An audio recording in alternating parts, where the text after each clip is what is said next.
I did take 5 months and travel through Europe. I think I was in about 6 different countries, a self-guided journey, all by train, and covered, I calculated maybe roughly 8,000 miles. Altogether, maybe I covered about 40 different cities or villages over the course of that time. But I would also say that there is definitely a professional component to that as well.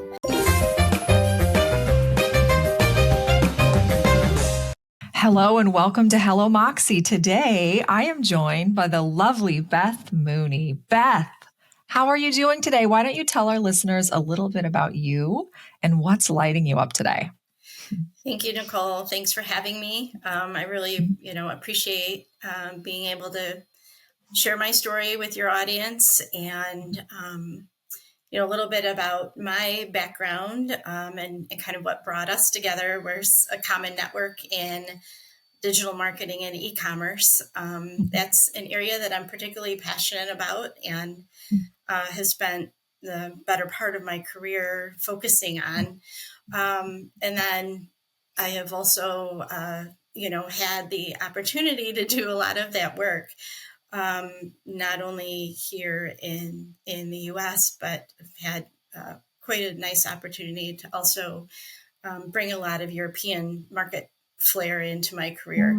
So I know we'll talk a little bit about that today, but largely my background has been with business to business, industrial and automotive companies, leading digital marketing, digital transformation, e-commerce, really helping companies build greater market share through digital and e-commerce strategies. And, supporting the business with lead gen, path to purchase, greater connection with customers through social media, e-newsletters, all of the things that as marketers we can piece together to really help guide, customers to our brands, to our products, and, really lead with those things that stand out and make, our companies especially unique. So that's been my primary focus for a better part of 30 years of my career at this point. Incredible. I love what you shared there about European market flair. You said you bring some European market flair to your work. I'm really intrigued by that. What have you noticed maybe that's special about the European way of doing business or marketing or this flair that you think brings a little extra to the way we do business here in the States? Mm-hmm. So there are some very distinct differences between doing business in the U.S. and doing business with different European companies, largely in terms of how the companies are held, publicly held, large companies versus maybe family-owned or privately held companies, and how they go to market. But I think the other consideration is that in the U.S., despite our 50 states, we still all operate fairly similar across the country. But as soon as you get over into the European markets, I think the companies really all operate in distinct environments, right? Each one of their regions has their own regulations, has their own regional, manufacturing and channels of distribution that make that market really fun because, there's so much more to understand in terms of how you take a product to market or how you bring a product from there, into the U.S. It really helps to talk from the perspective of understanding those uniquenesses, Mhm. especially when you're building, marketing and e-commerce environments. So, um, a- so many, many distinctions that need to be taken into consideration if you're building a business plan Mm. to do business in both locations. Okay, so it's kind of like this.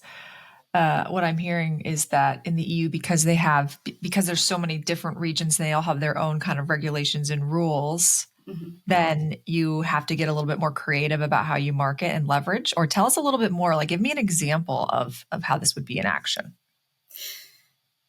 I think it's fascinating when I talk to, say, a company in France, for example, that Mhm. wants to open a business in the U.S. And I talk to them about the benefits of, or the consideration of having an e-commerce presence first as a way to pilot and test Mm. the market before maybe setting up a full scale brick and mortar location here. Um, e-commerce can be a really quick way to determine um, who the audience is for the product, how much uh, Mm. demand you're going to see. And it also starts to build a data set that you can use to guide a larger business strategy because, Mm. we both know from digital marketing and e-commerce that, one of the benefits is really understanding that customer path to purchase Mm. and what some of those different, buyer behaviors look like.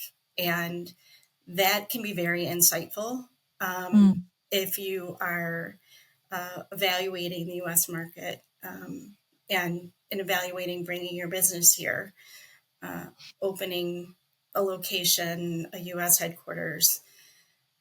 Um, I think I'm speaking largely for small and mid-sized companies in that respect. Significantly Mm. larger companies may choose to take a different approach, but um, there's something that if you're interested, if you can withstand a time frame of testing your business here in the U.S. through Mm. digital marketing and e-commerce, it might just be a good first step. Yes, I love that approach. Especially, it's such a scrappy way for these small and mid-sized companies to test out the products, and instead of like doing this big massive investment in that Hmm. way. Hmm. And so smart. You will learn so much about the customer. The data that you Hmm. get from e-commerce is so rich Hmm. that it can tell you so much that will help guide whatever how you leverage that to take that next step. Hmm. Very cool. Love it. I know you have quite a lot of experience traveling overseas to Europe, and you recently took a sabbatical I did. for, I think, was it 5 months or something, or longer? Tell our listeners about the sabbatical. I think when I first met you, I was so intrigued by it. This concept of taking a sabbatical at the peak of your, like, kind of almost at the peak of your career, which Hmm. many people would consider to be very risky, and yet you found a way to do it in a really beautiful way. And I'd love for you to tell our listeners about maybe why you chose to take a sabbatical. Hmm. There's so many questions, so let's just start with that first one. What made you decide that you wanted to take a sabbatical, Yeah. and where did you choose to go? Sure. Thank you. Mhm.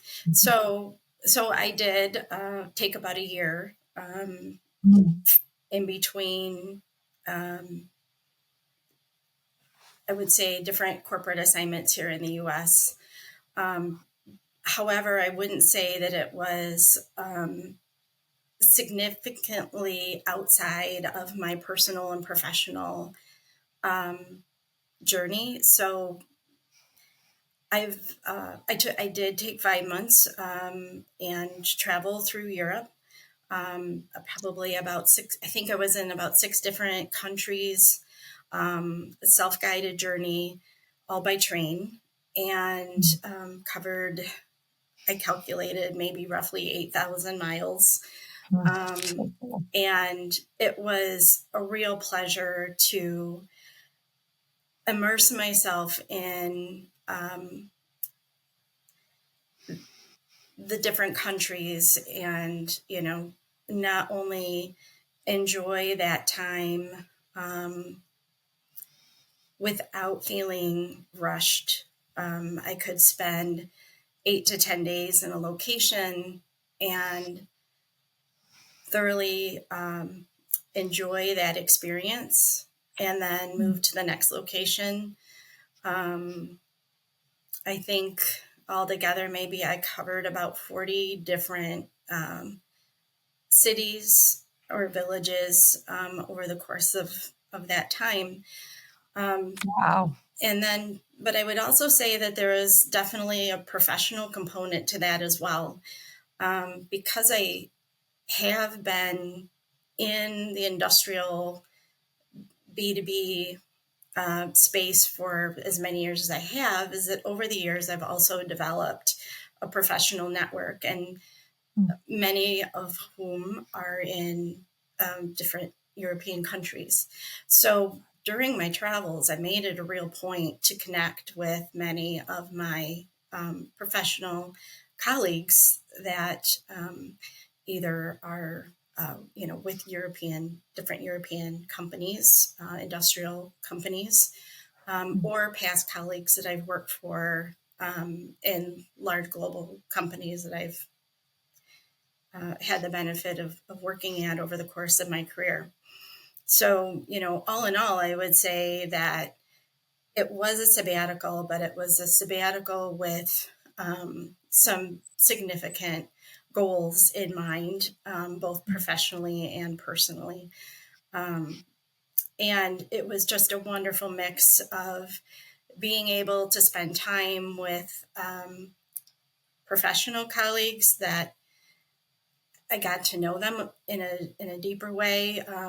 Instead of just back to back meetings on Teams where you just didn't really have time to sit down and have a coffee together, I was able to, spend an entire Sunday, meet their families, sit down, have a nice meal Mm. together, learn about their hobbies, learn about the things that really motivate them. Um, and that was something that I think if I hadn't taken this time, I wouldn't really be able to, understand and enjoy learning more about many of my colleagues that I've worked with. Um, at the same time, I was also able to visit the offices of different industrial um, manufacturers that I've worked with over the years. Mm. Um, get to spend time immersed in their businesses and learn more about what their business goals are, how they go to market with their products, how they innovate, what role does Mm. e-commerce play in their business model in Europe and here in the US? What role does digital marketing play? How do they implement, digital marketing campaigns differently because GDPR plays a greater Mm. role Yeah. outside of the US? So how do they make those different connection points through the customer journey, for example? So I also had the opportunity to um, attend a large industrial trade show in Munich while I was there. And again, connect. So Mm. while I was on a sabbatical, I never really stopped Yeah. building my, professional network and connecting with those individuals kind of at a deeper level. And yeah, I just, for me, then to be able to also mix in some personal time to go to kind of off the beaten path Mm. places in the different countries that I've maybe always traveled to quickly. That meant a lot to me to have that, experience, and I'm still processing it, to be honest. I've been so busy since I got back, and um, I had to remind myself to now not let that experience pass quickly, because I've moved on to the Mm, next things in life, so to speak. So I am trying to um, do some writing around my experiences, and hopefully, you know, bring that writing to others so that, mhm. you know, they can experience my experience, but also maybe help them learn how to also tell their own story. Mm. I love that. So, I mean, when I hear you share this experience, it's so clear, first of all, how much passion that you have for the work that you do. Like, the fact that you wanted to get curious about cultivating those work relationships and learning more about how the markets worked while you were going out and enjoying this experience just really just emphasizes to me just how passionate you are about the work that you do, but also that there is this beautiful hybrid way of living where you know our work doesn't necessarily have to be separate from the Mhm, other parts of our life, mhm, and that it can be play to tie those two things together, and that when we lean into the things we're passionate about at work and make it playful, like in your case, like you brought play into it by actually going and visiting these people and learning more in a way that was really playful and rich. It can really enrich our careers, but also our professional lives and, or excuse me, our personal lives in such a mhm, beautiful way. I was talking with my daughter about this the other day. My 10-year-old, and she was telling me, Mom, I don't want to grow up. I just want to stay a kid forever. And I was like, I want you to stay a kid forever too, because it's delightful. She's just mhm, so full of like curiosity and just the newness, the novelty of everything just like lights her up. And she said to me, because when I grow up, I'm going to have to get a job and I'm going to have to work and I'm going to have to pay the bills. And then I had this moment where I told her, I was like, well, Charlotte, what's the thing that you love to do most of all that you really enjoy? mhm, And she said, I really love to do gymnastics. And I was telling her, I was like, well, mommy's work is like gymnastics. When you go to gymnastics, I really enjoy what I do. mhm, It's fun for me. It's play for me. mhm, And I recognize that there is some privilege with that, and that as we start our careers, right, it's not always fun, and that we sometimes have to, do hard things that we don't want to do. Like that's part of it. mhm, And I do not in any way want to gloss that over. mhm, But I think maybe there's a way for us to, like, when we approach our work and what we do every day, how can we lean into the fun of it? How can we lean into the things that bring us joy about it so that it doesn't feel like work, but it's more like play? And when we do, I think it just opens up so much more creativity and innovation. And like in your case, like I would love to hear from you from those experiences that you had during the sabbatical. What have you brought back to how you show up now at work and in your personal life that you wouldn't have maybe had or experienced otherwise? yeah. I think it helps that as you broaden your network, going back to, when you have to do those really tough things at Mhm. work, or, put together a challenging business plan, or try to understand, what aspects of the market you can grow, how to overcome internal hurdles. Typically they're usually around the three, key things. They're system limitations, right? Maybe less than optimal processes, or it really comes down to, if you really enjoy the people you work with, Mhm. then you're excited to bring people together as a team to solve those really Mhm. hard problems. And the more network you can establish, the greater your perspective on things. And, you don't necessarily have to approach something saying, boy, this is really difficult, right? It's who can I call on to Mhm. help solve this? How can we bring together a group of, you know, strengths, um, because in business, we know things change quickly. Um, and it usually comes down to the ingenuity of a great group of people to go after a solution. Mm. So I guess what I would encourage is don't try to own something that's terribly difficult all by yourself. Bring Mhm. others in,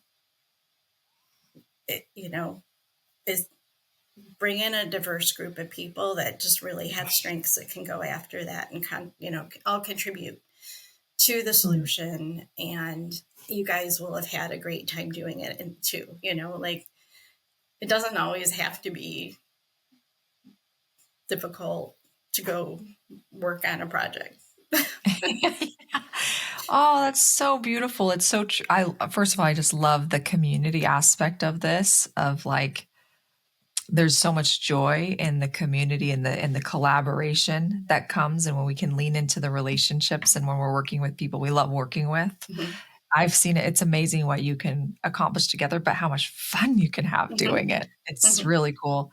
And I also love your challenge that you said, who can I call on to help solve this difficult Mhm. problem? Mhm. Who can I call on to help solve this? I think I've personally been in situations all the time, every day, where I'm like, I've got this problem and I'm not sure how to solve it. Mhm. And I think that's going to become more common because uncertainty is, first of all, it's just part of business, but it's Mhm. only getting worse. Mhm. We're only facing more and more uncertainty because of how fast the pace of change is happening, and it's only accelerating faster. Mhm. And so I think because that pace of change is increasing and the uncertainty is increasing, there really is more of this need for us to call on each other and ask ourselves, who can I call on to help solve this difficult problem? And like the more that we can lean on these other people and resources, the more we'll be equipped to solve these difficult problems, you Mhm. know? So for listeners out there who are maybe newer in your career, like I wish when I was younger, I would have been more intentional about building my network. I Mhm. really wish I would have, because the older I get and the more I intentionally nurture those relationships, it's just so powerful and beautiful and rich Mhm. what happens when you do.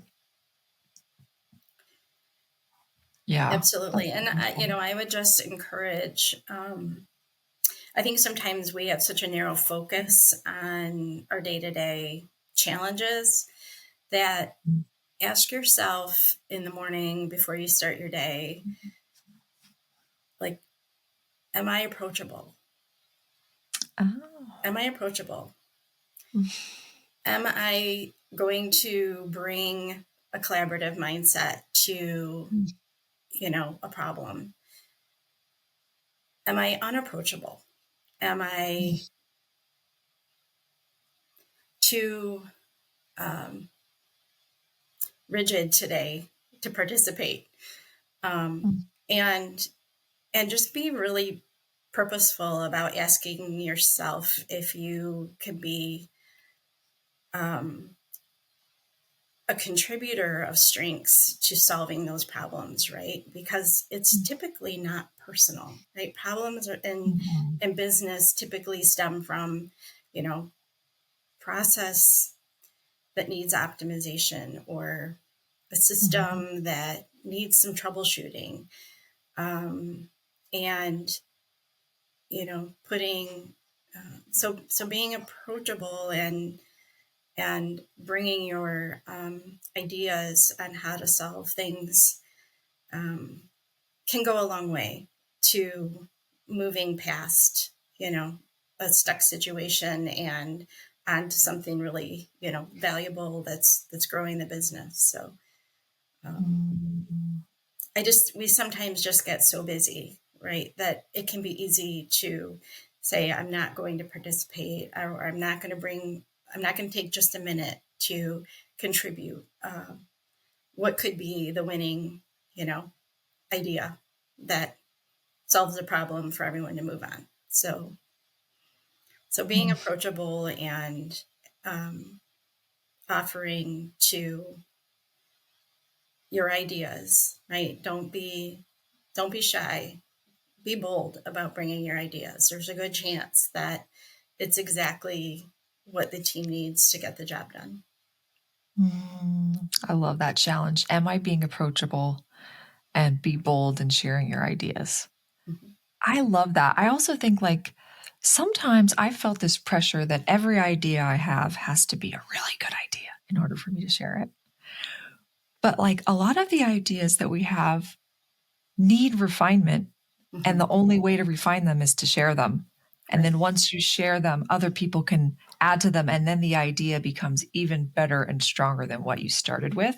So Mhm. sometimes, like, it's okay if you just have maybe this like little seed or this little curiosity, like, I'm really curious about this, or I've noticed this Mhm. and I don't have a solution for it, but this is something that's really like, I've noticed maybe this is a problem for the customer that Mhm. I've seen. Or so maybe sometimes the idea is just as simple as just noticing a problem and just bringing it up and saying, I've noticed this. Mhm. And then that can just really start conversations where other people can bring their ideas and build on it in a really beautiful way. So, like, I think sometimes this pressure of like, we've got to bring ideas that are like just these magnificent, beautiful, like, life altering ideas is a lot of pressure, especially if you're younger in your career and you're feeling like you've got to, but it's maybe like reduce the pressure by just thinking like, is there a problem I've noticed that is a Mhm. pain point? Can I bring that forward? And it's okay if I don't, like, every idea is okay to share. It doesn't, there's not like this threshold of like, it needs to meet this level for Right. it to be okay to share.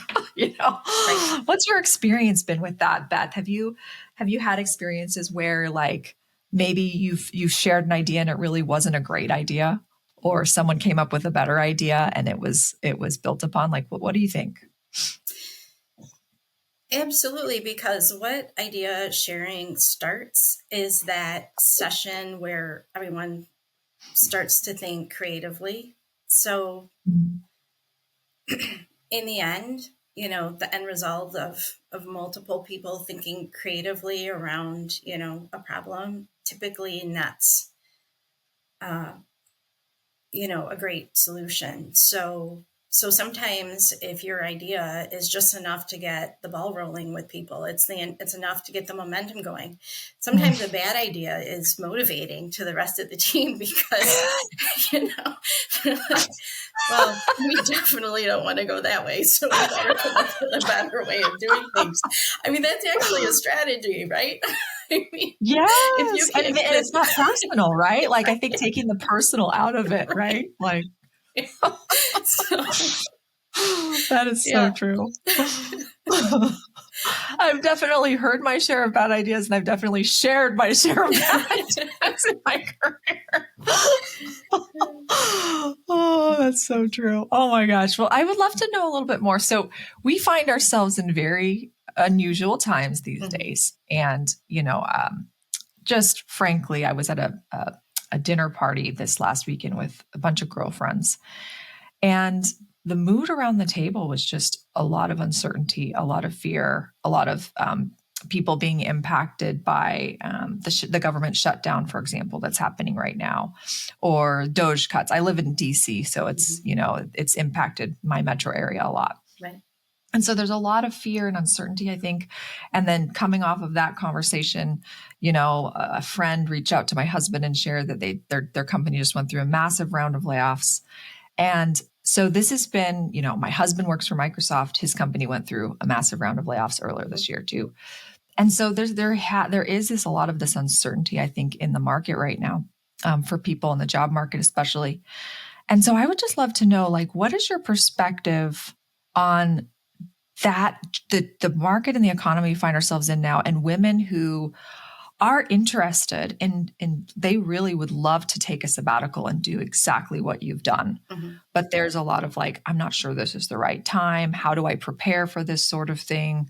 Like, what would your advice be for a woman finding herself in this situation in terms of how you would approach it, Mhm. if you were thinking about this is something that you wanted to do? Yeah, just to unpack that a little bit, and I mean, just to address the uncertainty, right? I have a couple of thoughts on that. Mm, Um, mhm, First of all, I would say the uncertainty of where we're at today is somewhat cyclical, right? I would Yeah. suggest that we have been through a very similar transformation in our past, right? If you go study, coming out of the 70s into the 80s, and Yeah. then probably even to the mid 90s, right? Those were very formative years for me as a Gen Xer, right? We had a lot of similar things happening that we see today.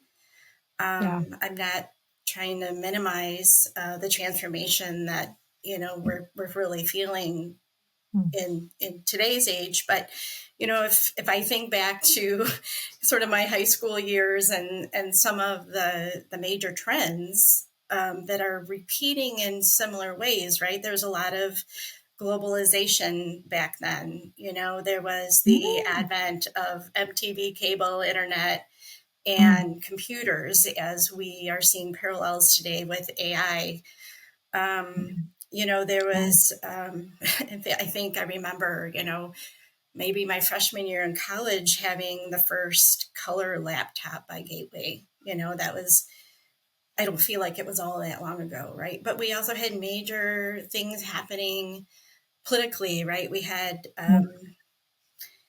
We had the, Thatcher Reagan years, and we had the Berlin Wall falling in 89, and um, a lot of topics around diplomacy and a lot of very strong opinions of global leaders. And so the thing is, I think social media does encourage us to have a very short term perspective on things. Like, Mm. we're always wanting to immediately react to a fiery, post, right? We want to fire back.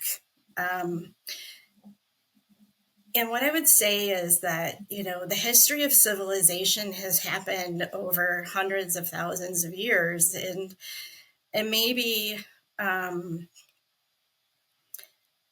some of the, heat we feel right now during our transformative, socioeconomic world, geopolitical world, is best thought of over a longer development Mm. cycle, and not the tweet of the second, right? We operate in within seconds of things coming out in the news, right? And in the past, when we were pre-digital, right, things took much longer to report.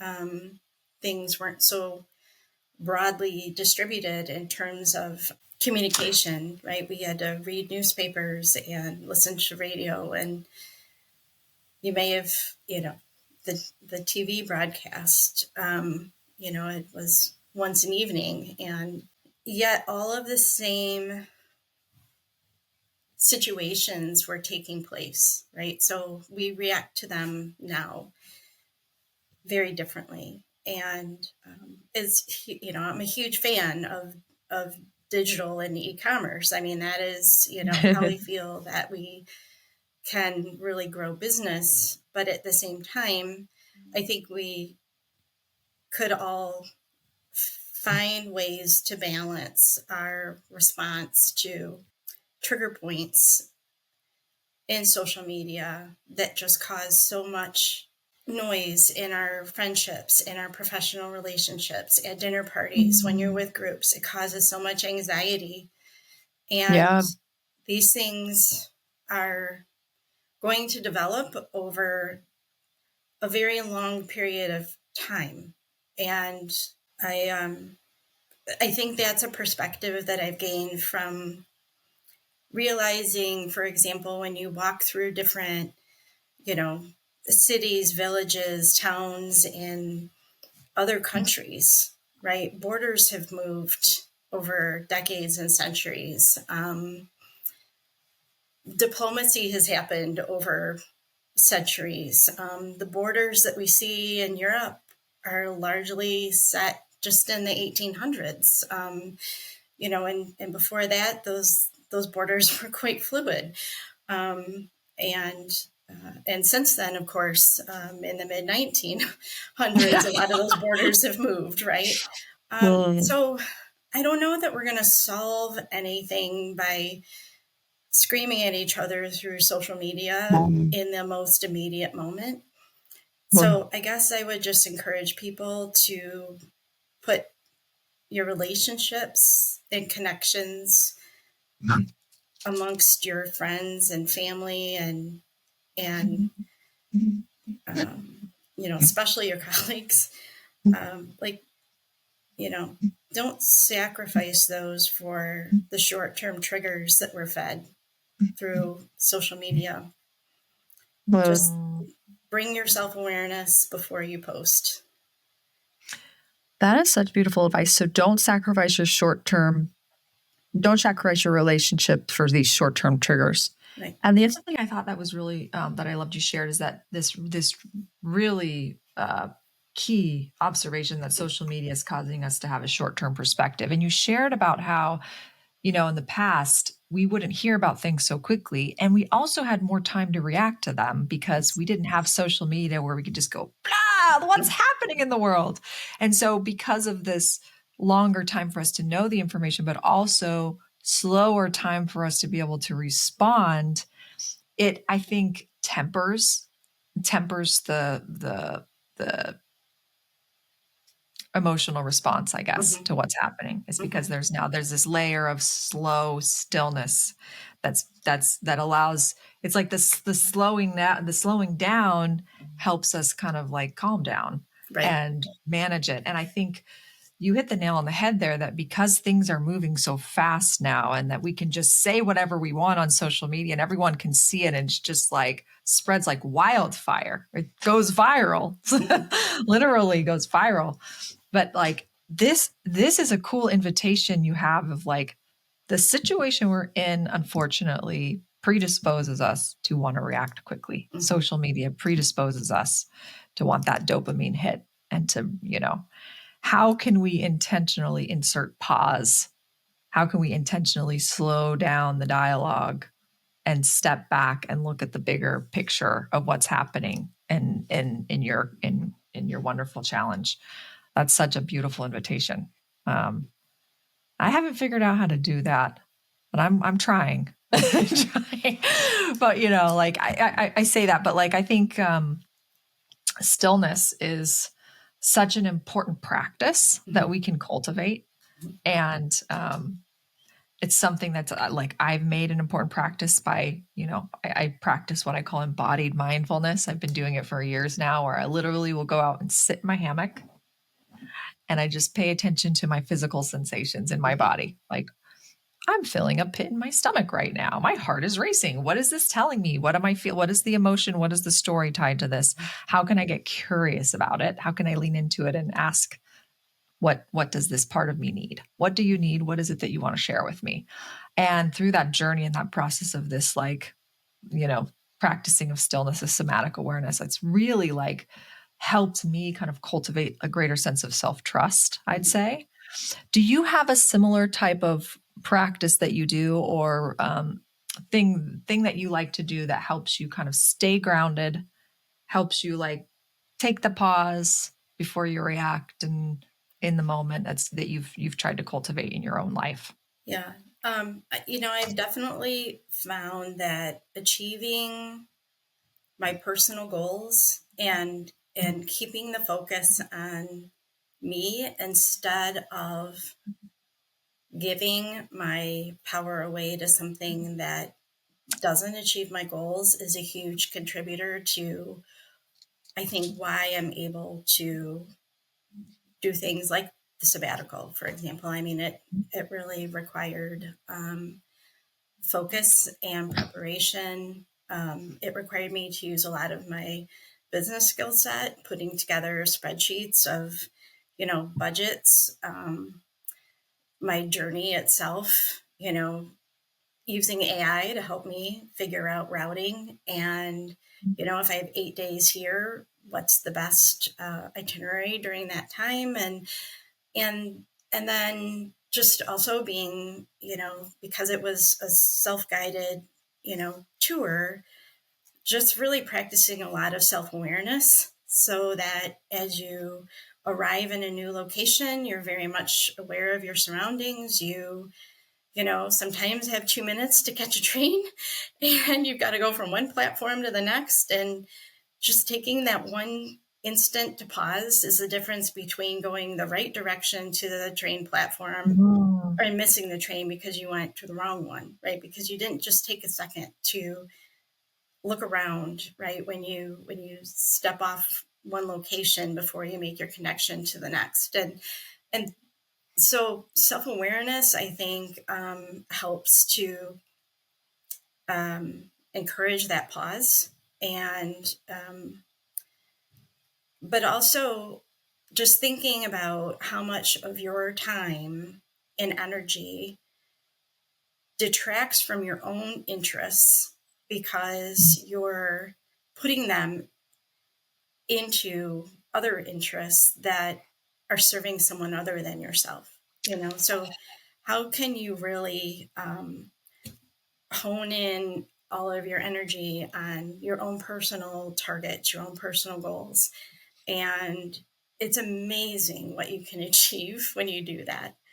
Mm. I would encourage everyone to try it for a couple of weeks. I mean, just it's something that I've done for a long time, but I would encourage you to, set a goal for yourself. And I don't mean like the goals we talk about every day around, it'd always be great to exercise more, get in one extra walk.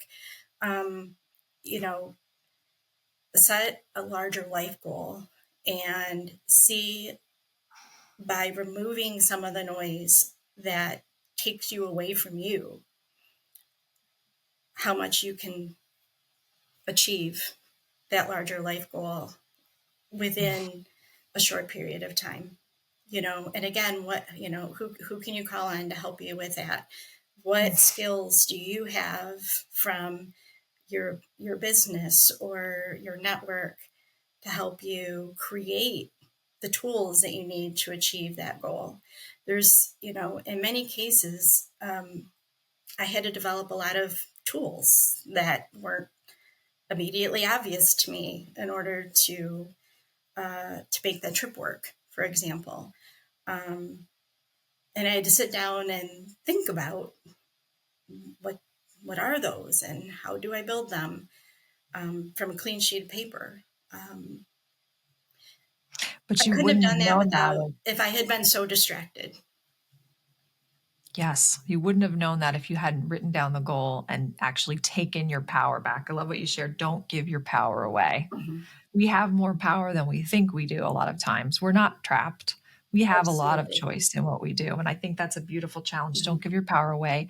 And the minute you set a goal and say, this is what I want to create for my life, you're taking your power back. Hmm.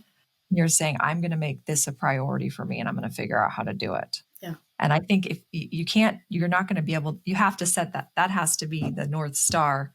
And once you align around it, everything will fall into place if you know what that is and you are intentional about it. Hmm. Oh, so cool. Oh my goodness, Beth. This is so much fun. I love talking to you. Okay, Oh, so thank you. you're just like so full of like just all these amazing like nuggets of wisdom that I'm just like, they're just so juicy and solid gold, like who can I call on to help me solve this? Don't sacrifice your relationships for short-term triggers. Like don't give your power away. Be approachable. Like all this is just so good. But I want to shift gears a little bit. I'd love to hear from you. Who is a woman in history that you really admire and that you really value, that you look up to and that you try to emulate or have just massive respect for in your life? Um, you know, honestly, when I think about where we're at uh, today, and I think I mentioned this earlier, I feel like, and maybe it's just because of my age, and the role that like the 1980s played on my preparing me for my choices in my career, my choices for what I wanted to study academically, um, and my travel, because I think I started to travel. My first trip to Europe was in 1989, Mm. and I've been traveling there on a regular basis, ever since. I mean, the one person that really comes to mind for me, and a lot of this has to do with her, diplomacy during transformative times, is Margaret Thatcher. Ooh, cool. I mean, I Yes. know she has pros and cons, but transformation often brings with it a tremendous amount of change and change management. And, there were always a lot of, sometimes there's a lot of controversy around transformation, right? It makes people uncomfortable. It changes things for groups of people that require people to have to change the way they're doing things, right? There's typically a trickle down effect. And again, Mhm. that's where I feel like things take a long time, right? That we shouldn't expect that if change is significant transformational change is happening, that we can feel comfortable with it in an instant, right? It's going to take that self-awareness to say, here are my new surroundings. How am I going to make it work for myself? But when I think about Margaret Thatcher, she was very bold. She was very decisive.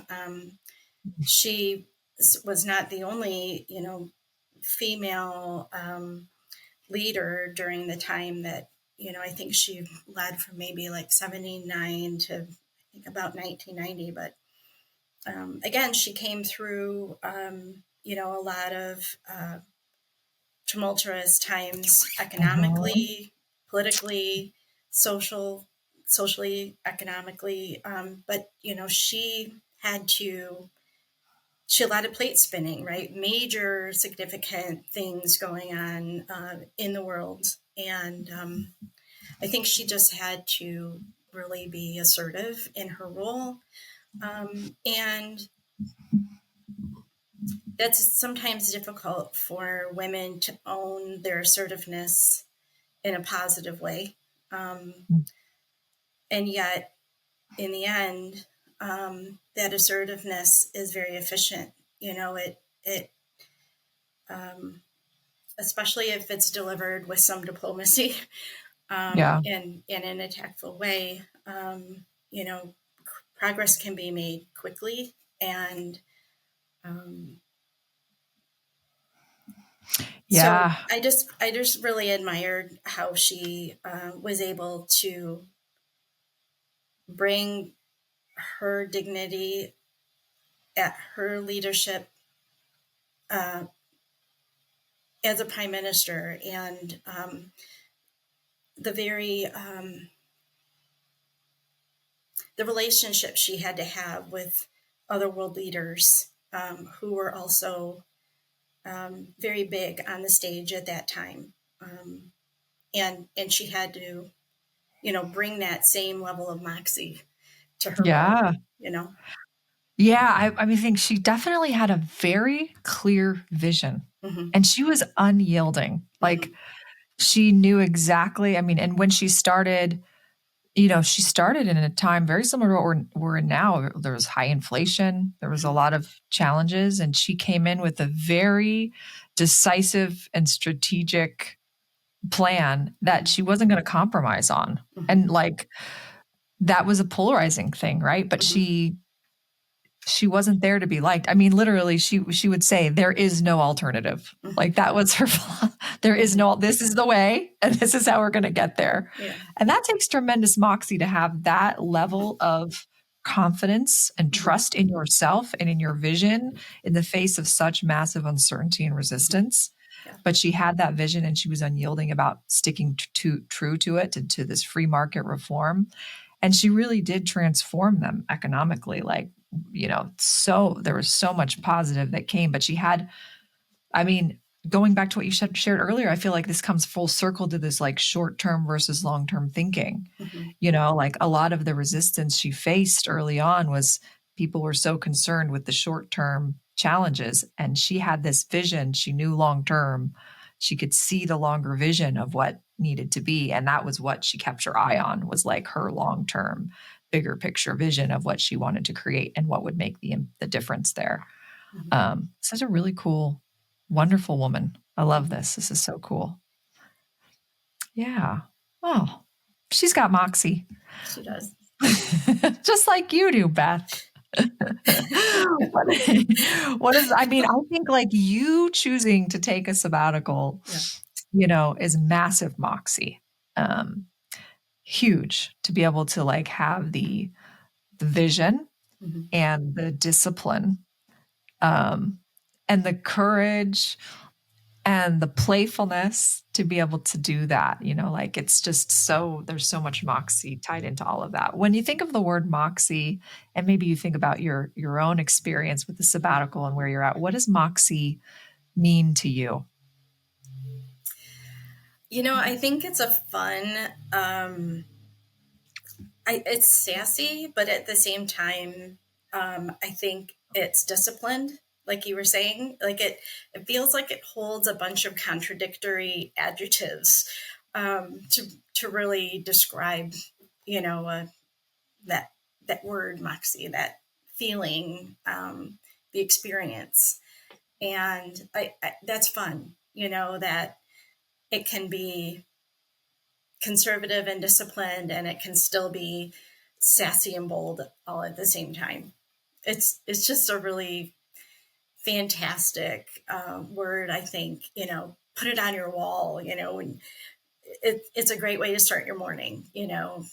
That that that's the type of energy that you're going to bring to your day. Um, Mm. so I really enjoy that you've adopted that and you own that as part of your business and your goal, to empower women in their roles and in leadership. So it's I a great love your choice. spin on, yeah, I love your spin on that too. It's a kind of a unique perspective. I love asking women this question because everyone comes with a different answer. Mhm. And it's so fun for me to hear what it means to everyone.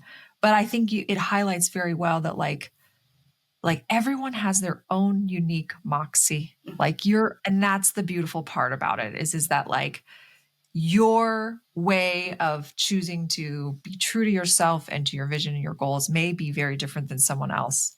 But your moxie is your own unique, you can put your own unique stamp on it. And I think that's such a beautiful, what I love about that word is it's just like independence and ownership and empowerment, like not giving your power away and really like Mhm. owning your own individuality and Mhm. like not being afraid to lean into those things that make you you. Um, it's really cool. And I love that. So I would love to, my final question for you is I'd love for you to share with our listeners maybe 3 very practical tips for any woman who might be considering taking a sabbatical like you've done. Mhm. And it's something that they dream of, me included. What are 3 very practical tips someone can do today? Mhm. I think you've shared one of them, which is set the goal, but like maybe Yeah. share a few more practical things they can do today that would help them get down that path. Um, the first thing that I would recommend is, and I'm happy to connect with anybody who thinks they want to do this and share my Mm, experiences. Go out and understand how, um, others have done something similar to yours. I mean, I spent a long time, watching or listening to podcasts for expats, and like, how are mm, people, you know, what are some of the challenges with living across different cultures for a longer period of time? So mm, I said, where can I go out and learn more about this? Not just women traveling solo. That wasn't always enough because maybe it was still a 10-day trip, that to have such an extended period, you really want to understand more of the cultural nuances with being in other countries for that length of time. Of course, I had language consideration. It helps that I have a pretty good handle on the German language, but I still spent a lot of time in France. So, how did I deal with that? So, definitely, balance planning with spur of the moment or staying, flexible around your schedule. The second thing is build tools for yourself. I built, planning spreadsheets, budget spreadsheets, and then find someone who is local that can do practical things like check on your house, start your car once in a while. Yeah. Have your mail forwarded to them because you probably still have a few bills you won't be able to put on auto pay. You'll have to get really granular with the structure of your Yeah. your finances, and so that you can maintain momentum of those things when you're traveling. And then there are also very practical things like just you need sort of different health type policies when you're traveling for that long. For me, I had to go to Chicago and go through the visa application process because I was there for more than the standard allowable time. And so you do have to really lay out a project management plan. But thankfully, again, I was able to draw on, a lot of years of travel to these different countries to build the bigger vision and pull off the trip. So, which went quite smoothly. We had beautiful weather despite being there for most of, I think the other thing too is just choosing the time of the year that you want to take your trip. What are some of those, I went January through May, which meant I wasn't there during high season where people are shoulder to shoulder, with tourists. I didn't want that experience.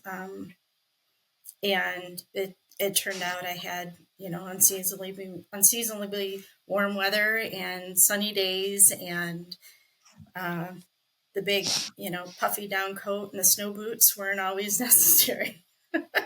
Nice. So, yeah. Oh my gosh. Okay. Such great tips there. So the first one is, of course, setting the goal. The second one is doing research from expats, like listening to podcasts and from other people who've actually lived longer than 10 days or two, like long term in a different culture, so you can learn from them. The third thing is like having good systems and, making sure that you have a good plan in place financially and you have a plan for how you're going to manage your home finances and everything.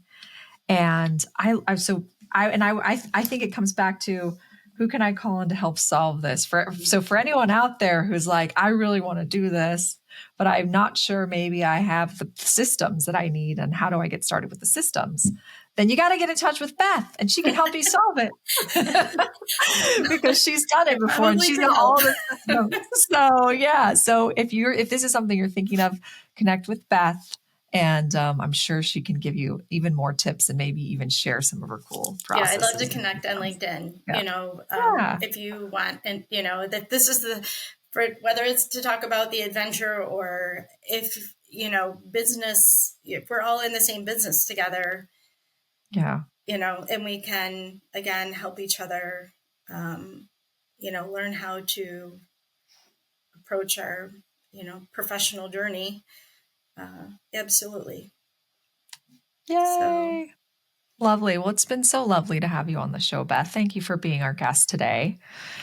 And listeners, you know how to connect with Beth. You can find her on LinkedIn. So many great nuggets. I'm just going to recap them all here because they were so amazing. If you're dealing with a problem you don't know how to solve, you can ask, who can I call in to help solve this? Ask yourself every day, am I being approachable? Think about how you can put your relationships first so you're not sacrificing them for short-term triggers. And don't give your power away. Don't give your power away.